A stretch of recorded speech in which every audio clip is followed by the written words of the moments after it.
निशुम्भ शुम्भ गर्जनी प्रचण्ड मुण्ड खण्डिनी वने रणे प्रकाशिनी भजामि विन्ध्यवासिनी।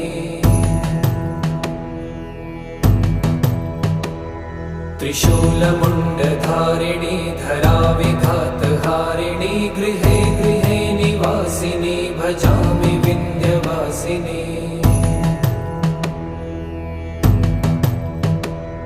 दरिद्र दुःखहारिणी सदा विभूतिकारिणी वियोगशोकहारिणी भजामि विन्ध्यवासिनी। लसत्सुलोललोचनं लतासनं वरप्रदं कपालशूलधारिणी भजामि